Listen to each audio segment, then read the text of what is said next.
You're watching Louisiana First News this morning at 8. October is World Menopause Month, and this Saturday is World Menopause Day, a time to raise awareness about a phase of life that looks different for every woman. Here to share more about menopause and how it could impact your scalp and hair health is Yatana Terode. Welcome back this morning. Thank you, Ashley, Louisiana First News. I'm excited to be here as always. It's always a pleasure to be here with you all. I like the good energy you bring every time you come. Thank you. I love you all.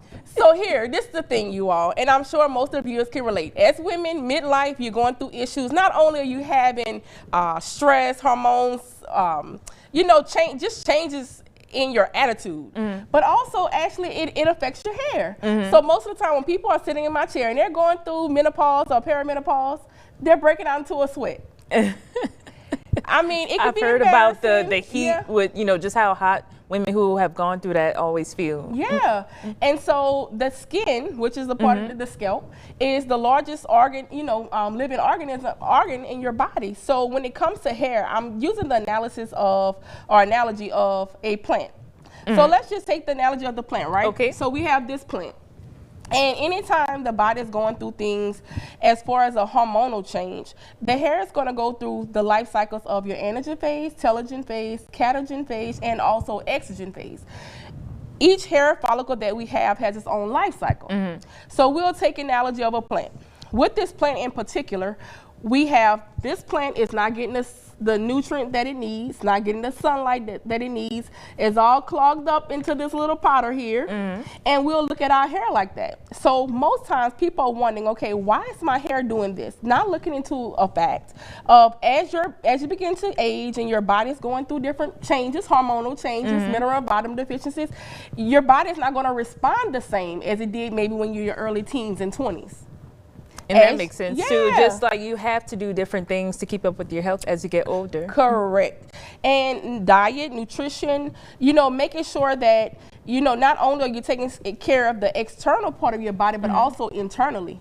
And just like this plant here, and we're going to use the analogy of our hair, as this plant here is all clogged up, making sure that your scalp is healthy. As we look at this plant, you can see the vibration of this plant. Not only have this plant been pruned. All right, sound like a little Bible study. And also making sure it gets a little water and sunlight. Do you see the difference between the two? So when it comes to your hair and scalp and going through any type of hormonal midlife, changes in the body, it's not pretty much a one-size-fits-all. Everyone is different because you're going to take into account your diet, your lifestyle, your medication, hormonal changes, thyroid imbalances, and the list can pretty much go on. And that's why it's important to seek a medical professional or a trichologist like myself, and even a nutritionist that can lead you on to the right road for healthy hair and scalp care while in your midlife journey.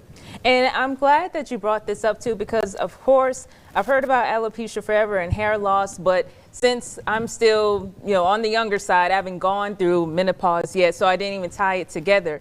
But for any women locally who are suffering, this being World Menopause Day, are there any events that you're a part of this weekend? Just kind of speak to people, help them out, or how can someone reach out to you just to? Well, gosh, my journey is every day inside of my office, right? And so World Menopause Day is actually on Saturday. And in my office, what I'll be doing is speaking to my customers more about menopause.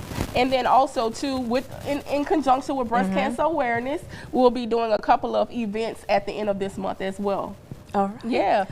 Well, thank you so much, Yatana, because again, you always share so much information, and although this was a nice, cute analogy, it still really demonstrates how much you really have to keep up with the changes of life internally and externally as you get older. Right. But of course, you will also be back next week too. So she always has so much information to share, but we will have her back next week. Any final words you want to say?